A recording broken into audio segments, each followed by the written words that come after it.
Right now in federal court as a key witness takes the stand. The only man who can link suspected gunman Leon Parker to the killing of a federal witness, Cornelius Garrison, is testifying before a jury. Parker and disbarred attorney Sean Alfordish are accused of conspiring to kill Garrison in an attempt to keep their alleged scheme under wraps. WDSU's anchors Travers Mackle and Elizabeth Kubel are live at the federal courthouse with the shocking testimony now from Harris. Yeah, Randy, to say this is bombshell testimony is an understatement. It just wrapped up for lunch. They're taking an hour break.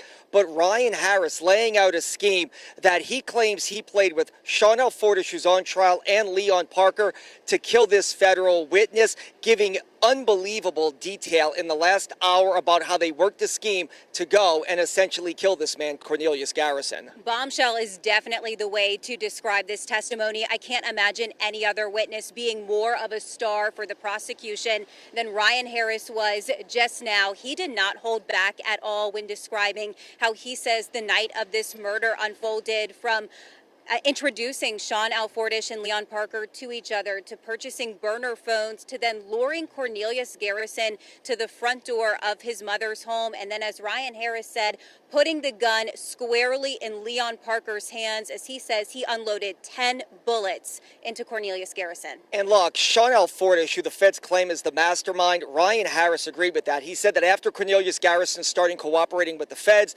that Sean Alfordish, quote unquote, wanted him dead. That is why Harris introduced him to Leon Parker. And Harris says not only did they case Garrison's house, that he dropped him off. And when he did, Leon Parker, the accused gunman, was dressed in all black with black gloves. He had a black beanie on that he could roll down as a face mask. And he says, he told the jury that when he picked up Leon Parker an hour later, he said, "I did it, I got him, I killed him." And then he goes into graphic detail about how they went and ditched the handgun.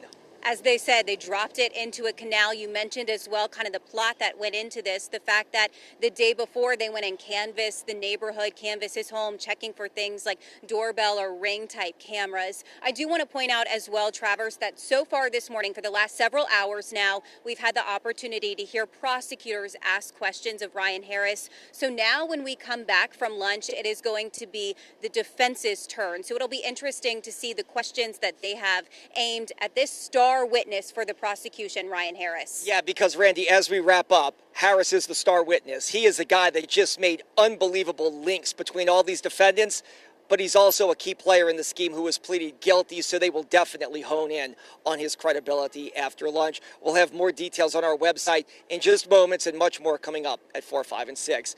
With Elizabeth Kubel, I'm Travers Mackle. Randy, let's send it back to you. And of course, we've been following this case now for 8 years. We have a look back at all of the stories that we've covered, the key players, the testimony in this case on WDSU.com. It's all laid out for you as, again, we have covered this investigation now for years.